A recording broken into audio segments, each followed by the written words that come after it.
Today we're talking about why perfection destroys productivity.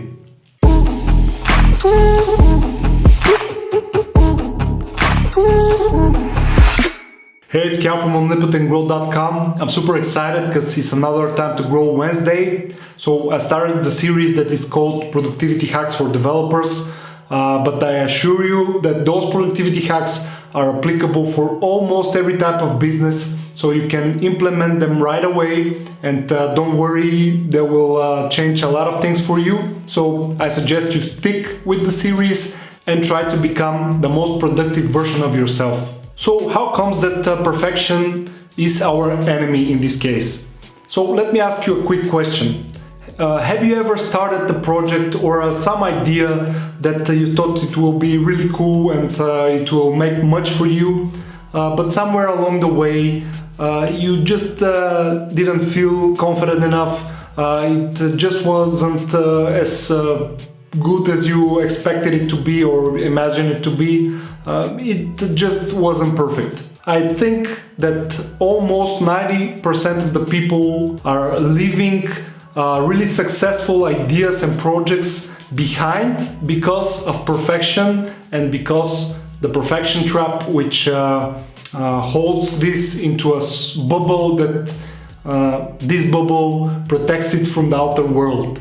You just want to touch something more, you just want to make this a little bit better, but it's still not perfect, and this circle, this loop never ends. So my suggestion is you stop doing that, and I have few tools that you can use to escape this productivity trap. The most important tool that I have is when you have a macro goal, a big overview of the idea of the dream that you have, then you translate it, you break it up to 5, 6, more is better mini goals.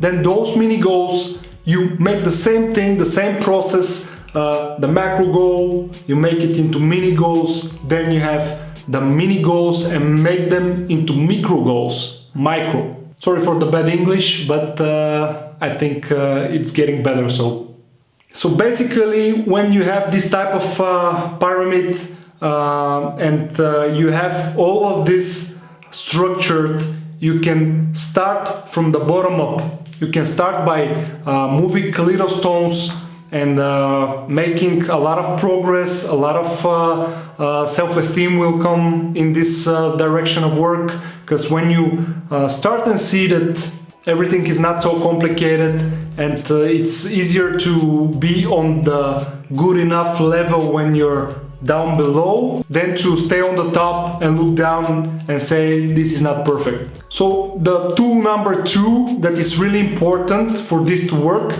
is when you make this type of separation, you make deadlines for each and every section of your plan, of your goal. That way you're able to release yourself from the tension that you have all the time in the world, and you can chase perfection for as long as you wish.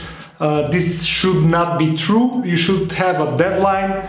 This will make you very impactful, very productive. The third tool, and maybe it's the most important one, share it as soon as possible. You want to share your product, share your vision, share the results of your project with people around you, and this will bring you that much closer to sharing it with the public, with the people that you don't know personally, and the people that should benefit or should be happy about the end result that you gave on the end date of your project. So to summarize, we break down the structure to smaller parts, we make deadlines so we can achieve more and to have a clear scope, and 3, we share it as much as possible before the actual presentation or release or whatever. Those my 3 hacks for today, guys, hacks that you needed for ending this trap of perfection / procrastination. Subscribe to the channel. See you next time.